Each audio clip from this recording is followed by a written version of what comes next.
we're going to have to find a way to change the way in which we carry things. Like all of this iconoclastic, the zeitgeist of throwing each other under the bus. Now, maybe I need a better term for it, but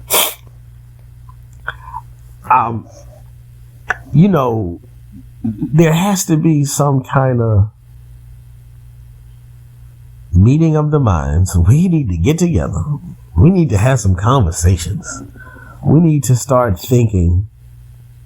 There's absolutely nothing wrong with comparison contrast, with argumentation, with persuasion. There's nothing wrong with pinpointing previous generational thought processes that had flaws. There's nothing wrong with saying a past leader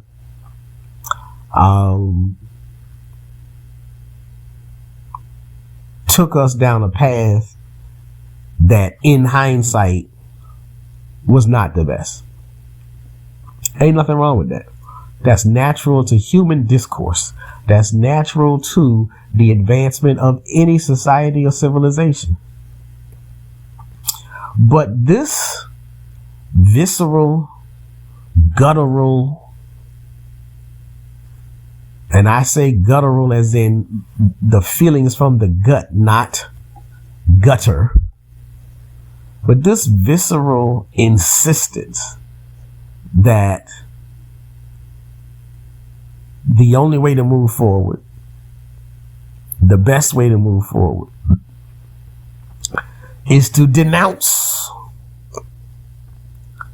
and to denounce with vehemence,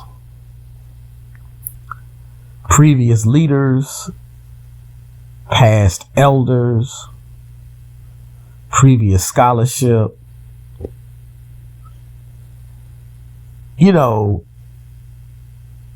It's detrimental. It's not intelligent. It's not effective.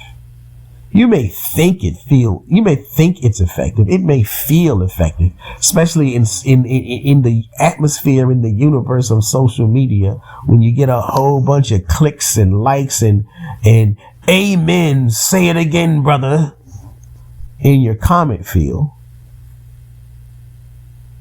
But the Ku Klux Klan got a whole bunch of amens and say it again, brother, at the Ku Klux Klan rally. That doesn't make them right. It doesn't make you right. Now, okay.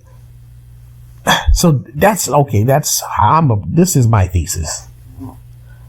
What I'm specifically talking about, and it's a shame that it happens in February, Black History Month. But time and time again, you got these groups of people who think they're doing the good work of uplifting Carter G. Woodson, and then everything that comes out their mouth is in absolute violation of what Carter G. Woodson said.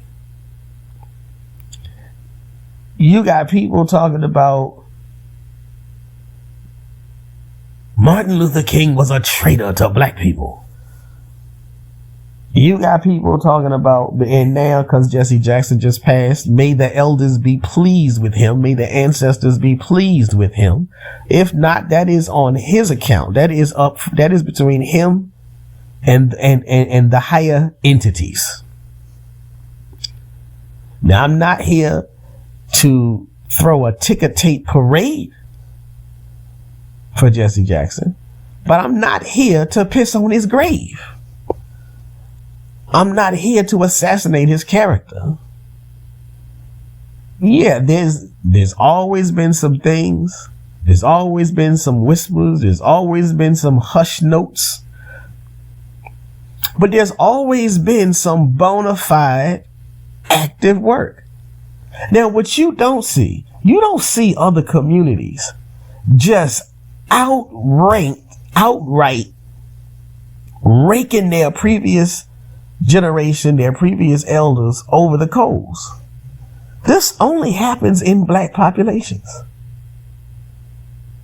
Now, I'm not just talking about Black America, because I have seen certain people on the continent. I'll give you just one example. Even in Ghana, there are Ghanaian, professionals or TV personalities or politicians, and even to this day, they're doing the same thing. They're raking Kwame Nkrumah over the coals and throwing him under the bus and denouncing him and castigating him and casting aspersions and calling him a troublemaker and an anti-democratic president and all this other stuff, just because they differ with some of the things that he did, when the clear fact is, Kwame Nkrumah, without Kwame Nkrumah, Ghana would not be independent. There are people who like to castigate Nelson Mandela. Clearly there are some things that the brother got wrong, but clearly there are some things that the brother got right. I'm not saying anybody is above reproach. I'm saying we have to be more level-headed. Why is it so mentally soothing to just jump up and down and scream bloody murder and give the middle finger to the previous generation, to the past generation, to the elders and leaders who did what they thought was right during their time? They still put in more work than most of the critics. Most of the people, well, Martin Luther King was a sellout. What have you done? Well, Jesse Jackson was a traitor. What have you done? Like everybody, every generation needs leaders and leadership. Every generation needs people who are willing to stand up for the cause, willing to put their life on the line for the cause. And so at every turn, people hear the call, they step up to the plate, they do the best that they can, given what they know, given what they've been told, given with whatever tools are that they have. You don't have a right to throw them under the bus because you disagree 20 years later. You have a right to critique, to criticize. I'm not saying I'm not saying we can't offer criticism for their approaches.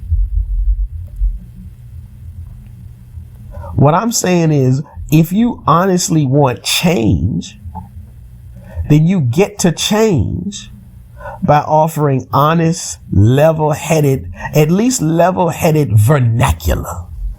Even if you want to be corrosively critical, at least use level-headed vernacular instead of jumping into this vitriolic, now I'm going to say gutter style commentary. And so again, I'm just like, yeah, I'm tired. I'm tired of it because it's not healthy. I'm tired of it because it's not effective. It doesn't get us anywhere. Now, it may get you a YouTube check. It may get you a TikTok or a Facebook check. Because when you talk with such negativity dripping off the tip of your tongue, the algorithm gets going. So hooray for you being so capitalistic greedy that you're willing to sell out your people for that bag. But again, even with that, and then I would still have to say, if that's what the game is really about, then I'm going to turn around and I'm going to say, then it's up to the people to start ignoring you. The same way we offer such criticisms about hip hop. You had the golden era of hip hop And then you had the gangster era of hip hop. And yes, the gangster era of hip hop can be criticized. Hell, so can the golden era of hip hop.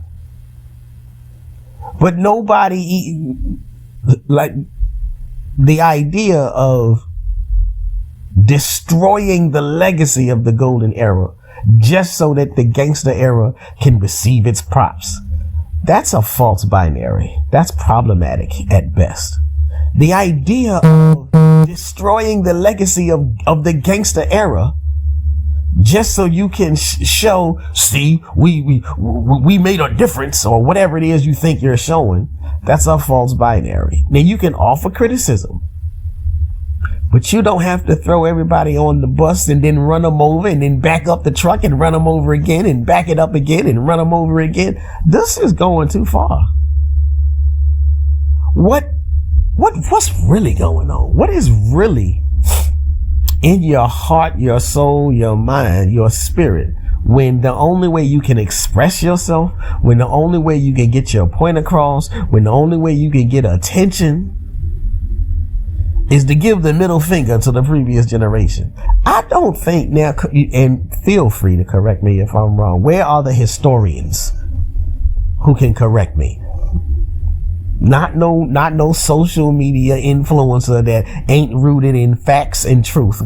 Give me a historian that can correct me if I'm wrong. Where is all this negative energy coming from? And why is it that you feel like this is the only way to make your presence felt?